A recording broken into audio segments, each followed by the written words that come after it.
Hello everyone. So আজকে আমি guess what mister DIY থেকে অনেক অনেক শপিং করছি অ্যান্ড রিসেন্টলি এটা খুব বেশি ট্রেন্ডিং। সো ভাবলাম যে কেন আপনাদের সাথে শেয়ার করি। আমি লুক অনেক অনেক জিনিস কিনেছি, সো শপিং হলটা আপনাদের সাথে শেয়ার করব। ফার্স্টে আমি যেটা নিয়েছি, লুক এটা হচ্ছে একটা লাইক ম্যাটের মতো, যেটা হচ্ছে আমি আমার রুমে রাখতে পারবো অ্যান্ড আমার রুমে সব কিছু একটু গোল্ডেন হোয়াইট টাইপের, সো আই চুজ দিস। মানে এত কিউট কিউট জিনিস ওদেরগুলো। And then I got this one. এটা একটু ওয়াটার বটল অ্যান্ড এখানে মানে সারাদিনে আমার একটু পানি খেতে হবে, সব কিছু লেখা আছে টাইম সহকারে। অ্যান্ড এই জিনিসটা খুবই ইউজফুল। এখানে এত কম কম দামে এত কিউট কিউট জিনিস পাওয়া যায়। তারপর আমি যেটা নিয়েছি, এটা একটা ওয়াশ ব্যাগ। সো আমি এটা নিয়েছি লাইক আমার মেকআপ স্টাফগুলো রাখার জন্য। এটা অনেকভাবে ইউজ করা যেতে পারে। অ্যান্ড দেন যেটা নিয়েছি কিছু বিউটি ব্লেন্ডার, আমার না হুটহাট নাম মনে থাকে না। এরপর নিয়েছি একটা eyelash curler.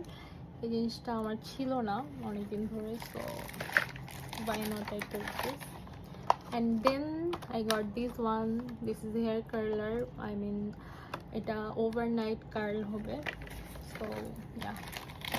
And I got this one. এটা হচ্ছে লাইক যখন আমরা ট্রাভেল করতে যাই, সো অনেক বড় ব্যাগগুলা ক্যারি করা অনেক ঝামেলা, সো তখন আমি এটার মধ্যে ফেস ওয়াশ, শ্যাম্পু, কন্ডিশনার এগুলো ক্যারি করতে পারবো।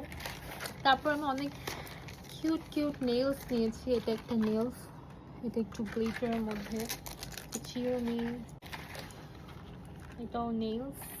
মানে আমি জাস্ট অবাক। নর্মালি আমি যখন দেশের বাইরে ট্রাভেল করি ওইখানে এই টাইপের সবগুলা দেখি, আর বাংলাদেশে আমি আজকে ফার্স্ট ভিজিট করেছি, অনেকগুলো হেয়ার ব্যান্ড পেয়েছি, আরও আরও নেইলস। আমি big time nails fan. So yeah, এটাও একটা মানে ওখানে এত সুন্দর সুন্দর জিনিস, স্পেশালি ঘর সাজানো। এটাও একটা চিরুনি, লাইক আমি আমার ব্যাগে ক্যারি করতে পারবো যখন আমি ট্রাভেল করি। And guess what, I guess আজকে আমার কেনার মধ্যে এই জিনিসটা সবচেয়ে বেশি কিউটেস্ট। Look at this. ওখানে মানে এত কিউট কিউট জিনিস। আজকে আমার টাইম খুব শর্ট ছিল, সো আমি জাস্ট তাড়াহুড়া করে নিয়েছি। আমি নেক্সট আবার ভিজিট করবো অ্যান্ড এটা কোনো পেইড রিভিউ না, মানে ওদের জিনিসগুলো এত কিউট, সবার উচিত ভিজিট করা। আর ঘর সাজানো যাদের একটু শখের বিষয়, ওদের জন্য তো কথাই নেই, বিকজ সব কিছু এত কিউট কিউট ছোটো ছোটো জিনিস, আর প্রাইসটাও খুবই রিজনেবল। লাইক এটা মেবি 130 এরকম। আর নেলসগুলা লাইক আমি 100, 130